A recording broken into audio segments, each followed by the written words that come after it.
दोस्तों बिहार एसटीईटी 2024 की हम लोग तैयारी कर रहे हैं और आज का जो प्रैक्टिस सेट 8वें का दूसरा पार्ट हम लोग करने जा रहे हैं। क्वेश्चन 1 से लेकर के 50 तक क्वेश्चन हमने इसके पहले वाले वीडियो में कर लिए हैं और आज हम लोग करने जा रहे हैं क्वेश्चन नंबर 51 से लेकर के 100 तक, 51 से 100 तक में जितने भी क्वेश्चन आए हुए हैं हम लोग करते हैं इस वीडियो में। तो देखते हैं कौन कौन से क्वेश्चन आए हुए हैं। जो पहला क्वेश्चन है, बुल्स एंड बियर्स का संबंध किससे है? तो 51 नंबर का जो करेक्ट ऑप्शन हो जाएगा ये बी नंबर है, स्टॉक एक्सचेंज से रिलेटेड है। किस देश का विकास को सामान्य रूप से निम्न में से किस आधार पर निर्धारित किया जाता है? तो 52 नंबर का जो करेक्ट ऑप्शन हो जाएगा ए नंबर है, प्रति व्यक्ति आय पर आधारित है।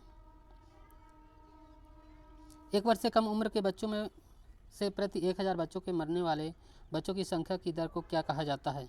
इसका राइट आंसर हो जाएगा शिशु मृत्यु दर इसे कहते हैं। इसका भी ऑप्शन राइट आंसर है। आगे क्वेश्चन है 54 नंबर, भारत के प्रथम जनगणना आयुक्त कौन थे? तो भारत के जो प्रथम जनगणना आयुक्त थे वो डब्ल्यू प्लोडन थे। A option is right answer. और भारत में नियमित जनगणना की शुरुआत 1881 के समय डब्ल्यू प्लोडन जनगणना आयुक्त थे उस समय। और आर्य गोपाल स्वामी स्वतंत्र भारत की पहली जनगणना 1951 के समय जनगणना आयुक्त थे। 2011 जनगणना के समय जनगणना आयुक्त श्री चंद्रमौली थे। बाणसागर जलाशय किस बहुउद्देशीय परियोजना नदी घाटी परियोजना का अंग है? इसका राइट आंसर हो जाएगा सी नंबर हो जाएगा सोन परियोजना। 56 नंबर है, भारत की सबसे बड़ी भूमिगत गैस पाइपलाइन कौन सी है? 56 का जो राइट आंसर हो जाएगा ए नंबर हो जाएगा हजीरा विजयपुर जगदीशपुर। ये हजीरा गुजरात में पड़ता है और विजयपुर मध्य प्रदेश में और जगदीशपुर उत्तर प्रदेश के बीच एक क्रॉस कंट्री गैस पाइपलाइन गेल के द्वारा निर्माण किया गया है और पेट्रोलियम एवं प्राकृतिक गैस मंत्रालय के अधीन स्थापित ऑल इंडिया लिमिटेड को 1959 में कंपनी के रूप में निगमित किया गया था। और Naharkatia Barauni crude oil pipeline भी है। आगे क्वेश्चन है, जन उधार देने का उल्लेख सर्वप्रथम किस वैदिक ग्रंथ में हुआ था? 57 नंबर का जो राइट आंसर है ए नंबर हो जाएगा शतपथ ब्राह्मण में जन उधार देने का उल्लेख सर्वप्रथम वैदिक ग्रंथ में हुआ है।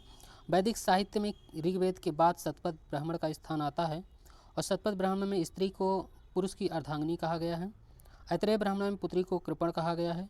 शतपथ ब्राह्मण में गार्गी, गंधर्व, गृहीता, मैत्री, वेदवती आदि विदुषी कन्याओं का उल्लेख मिलता है और ऐतरेय ब्राह्मण में चारों वर्णों के कर्तव्यों का भी उल्लेख मिलता है। साथ ही शतपथ ब्राह्मण में उत्तर वैदिक कालीन रेवा जिसे हम लोग नर्मदा नदी और सदा नीरा जिसे हम लोग गंडक नदी के नाम से जानते हैं इनका उल्लेख मिलता है। और साथ ही शतपथ ब्राह्मण के विदेह माधव की कथा में उत्तर वैदिक काल में आर्यों के सदा नीरा गंडक के पूर्व की ओर प्रसार का वर्णन भी मिलता है। घोषिताराम बिहार में निम्नलिखित में से किस जगह पर है?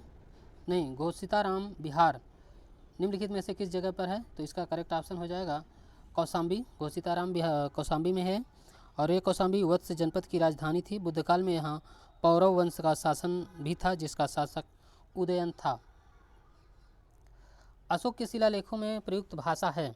59 नंबर का जो करेक्ट ऑप्शन हो जाएगा ये बी नंबर हो जाएगा। इसका प्राकृत भाषा का उल्लेख है और भारत में शिलालेख का प्रचलन सर्वप्रथम अशोक ने ही किया था। अशोक के शिलालेखों में ब्राह्मी, खरोष्टी, ग्रीक तथा अरमाइक लिपि का प्रयोग हुआ है और ग्रीक एवं अरमाइक लिपि का अभिलेख पाकिस्तान से भी मिले हैं और खरोष्टी लिपि का अभिलेख शाहबाजगढ़ी एवं मनसेहरा ये पाकिस्तान से और शेष भारत से ब्राह्मी लिपि के अभिलेख भी मिले हैं। और खरोष्टी लिपि दाईं से बाईं ओर लिखी जाती है और इसके अभिलेख पढ़ने में सबसे पहले सफलता 1837 ईस्वी में जेम्स प्रिंसेप ने की थी। पुराणों के अनुसार संपूर्ण मौर्य वंश का शासन कितने वर्षों तक रहा है? 60 नंबर का जो करेक्ट ऑप्शन हो जाएगा ये बी नंबर हो जाएगा। इसका 137 वर्षों तक रहा है।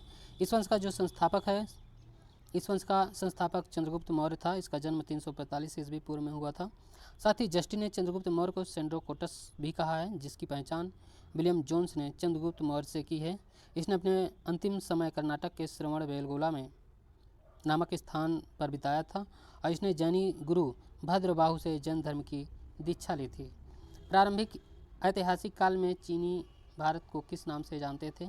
इसका करेक्ट ऑप्शन हो जाएगा ताहिया के नाम से भारत को जानते थे। बौद्ध ग्रंथ मिलिंद पन्नों में किस प्रकार का सजीव वर्णन किया गया है? 62 का करेक्ट ऑप्शन हो जाएगा साकल। इसका सी ऑप्शन राइट आंसर है।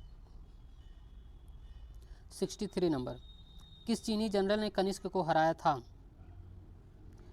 63 नंबर का जो करेक्ट ऑप्शन हो जाएगा ए नंबर हो जाएगा। पांचाल ने कनिष्क को हराया था।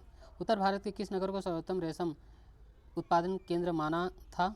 तो 64 नंबर का करेक्ट ऑप्शन हो जाएगा डी नंबर इसका राइट आंसर है। वाराणसी इसका करेक्ट ऑप्शन है।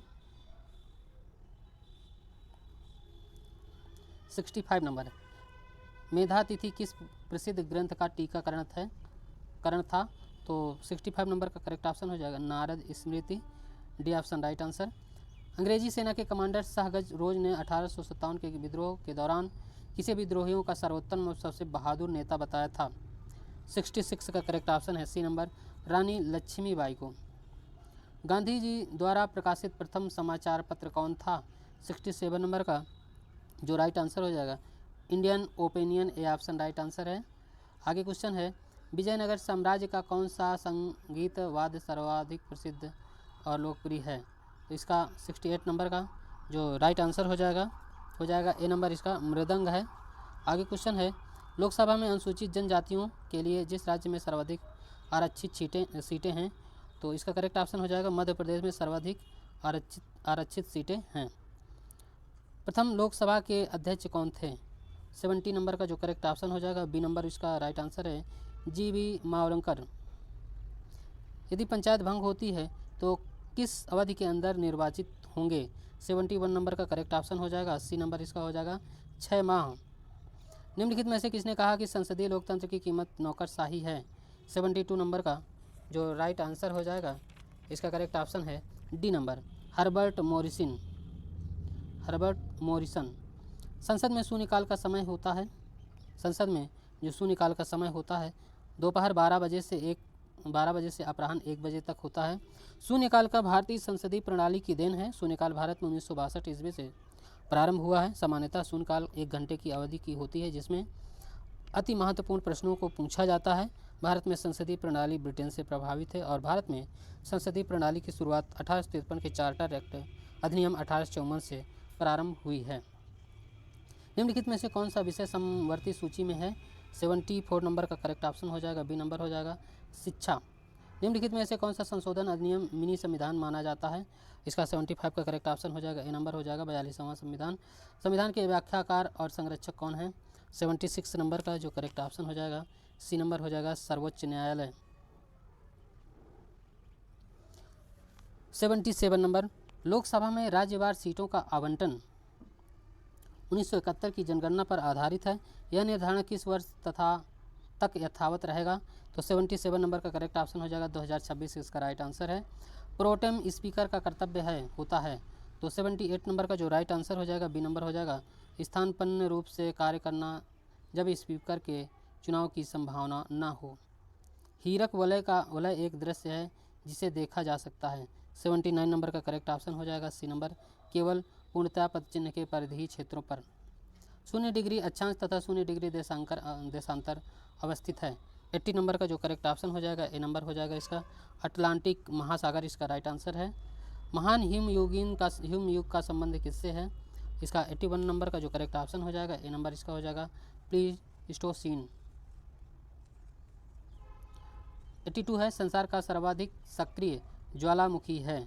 82 का जो करेक्ट ऑप्शन हो जाएगा सी नंबर है इसका किलायु ज्वालामुखी। निम्नलिखित देशों में कौन सा एक स्थल रुद्ध है? तो 83 नंबर का जो राइट आंसर है इसका ए ऑप्शन राइट आंसर है बोलीविया इसका करेक्ट ऑप्शन है। किन 2 पर्वत श्रेणियों के मध्य कश्मीर घाटी स्थित है? 84 नंबर का जो करेक्ट ऑप्शन हो जाएगा बी नंबर है इसका बृहद हिमालय व पीर पंचाल के मध्य में कश्मीर घाटी स्थित है। निम्नलिखित समुद्री धाराओं में से कौन हिंद महासागर की धारा नहीं है? 85 नंबर का करेक्ट ऑप्शन हो जाएगा डी नंबर है बेंगुला जलधारा। रामसर कन्वेंशन निम्नलिखित में से किससे संबंधित है? 86 का राइट आंसर हो जाएगा ये आर्द्र भूमि से रिलेटेड है। ये कन्वेंशन को वर्ष 1971 में ईरानी शहर रामसर में अपनाया गया था और 1975 से लागू हुआ है। रामसर अंतर्राष्ट्रीय महत्व की आर्द्र भूमियों से जल कुक्कुट आवास प्रदान करने वाले की पहचान करता है। इसका व्यापक उद्देश्य दुनिया भर में आर्द्र भूमियों के नुकसान को रोकना है और जो बचे हैं उन्हें बुद्धिमानी से उपयोग और प्रबंधन के माध्यम से सुरक्षित करना है। भारत में वर्ष जिन्हें अंतर्राष्ट्रीय महत्व के आर्द्र भूमि रामसर स्थल के रूप में नामित किया गया है। यह दक्षिण एशिया में सर्वाधिक रामसर हैं।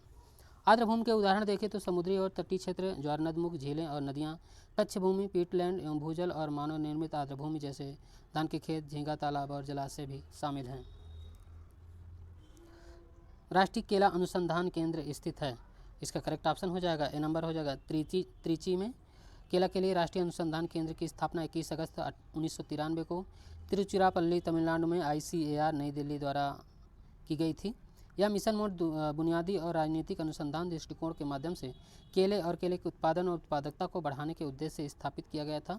केंद्र के अनुसंधान के 4 प्रमुख क्षेत्र जैसे फसल सुधार, फसल उत्पादन, फसल कटाई के बाद प्रबंधन और फसल संरक्षण पर काम करता है। इसकी दृष्टि तकनीकी हस्तक्षेपों के माध्यम से गुणवत्ता वाले केले के उत्पादन और उत्पादकता में वृद्धि करना है। आगे क्वेश्चन है, भारत का सबसे महत्वपूर्ण खनिज युक्त सेल तंत्र है। इसका 88 नंबर का जो करेक्ट ऑप्शन हो जाएगा बी नंबर हो जाएगा, धारवाड़ तंत्र है। 89 नंबर।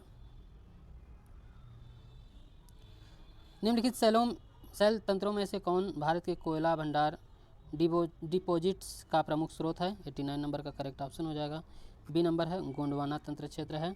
सेवराय पहाड़ियाँ कहाँ अवस्थित है? 90 नंबर का जो करेक्ट ऑप्शन हो जाएगा डी नंबर इसका हो जाएगा, तमिलनाडु है। और द्वितीय विश्व युद्ध का तात्कालिक कारण क्या था? 91 नंबर का जो करेक्ट ऑप्शन हो जाएगा इसका डी नंबर है, पोलैंड पर जर्मनी का आक्रमण। द्वितीय विश्व युद्ध में 1 सितंबर 1939 को पोलैंड पर किसने आक्रमण किया है? तो 92 नंबर का जो करेक्ट ऑप्शन हो जाएगा बी नंबर हो जाएगा, एडोल्फ हिटलर है। प्रसा के राजा विलियम प्रथम को 1871 में कहाँ जर्मनी का सम्राट घोषित किया गया? 93 नंबर का करेक्ट ऑप्शन हो जाएगा डी नंबर है, वर्सा इसका राइट आंसर है। हर्ष का राज कवि कौन था? 94 नंबर का करेक्ट ऑप्शन हो जाएगा सी नंबर इसका, बाणभट्ट है राइट आंसर। 16 अक्टूबर 1905 में बंगाल विभाजन के समय वायसराय कौन था? 95 नंबर का जो करेक्ट ऑप्शन हो जाएगा ए नंबर इसका हो जाएगा, लॉर्ड कर्जन राइट आंसर है।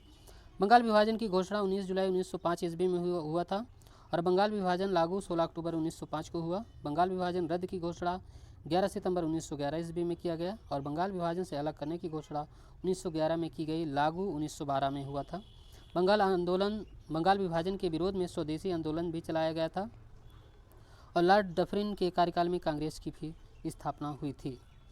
बराबर पहाड़ी की गुफाओं के विषय में निम्नलिखित में से कौन सही नहीं है? तो 96 नंबर का करेक्ट ऑप्शन हो जाएगा डी नंबर इसका करेक्ट है। ये अभिलेख ईस्वी पूर्व 6वीं शताब्दी के हैं, ये करेक्ट ऑप्शन नहीं है। और बराबर पहाड़ी की गुफाओं में उत्कीर्ण अभिलेख 3री सदी से ईस्वी पूर्व से संबंधित है। बराबर नामक पहाड़ी पर कुल 4 गुफाएं स्थित हैं, जिसका नाम है सुदामा, कर्ण, चौपारा और विश्व झोपड़ी। 3 गुफाओं की दीवारों पर अशोक के लेख उत्कीर्ण है। बराबर पहाड़ी दक्षिण बिहार के जहानाबाद जिले में स्थित है। इनमें अशोक द्वारा आजीवक संप्रदाय के साधुओं के निवास के लिए गुफा दान में दिए जाने का विवरण सुरक्षित है। चट्टानों को काटकर बनाई गई इन गुफाओं का संबंध मौर्य काल से है।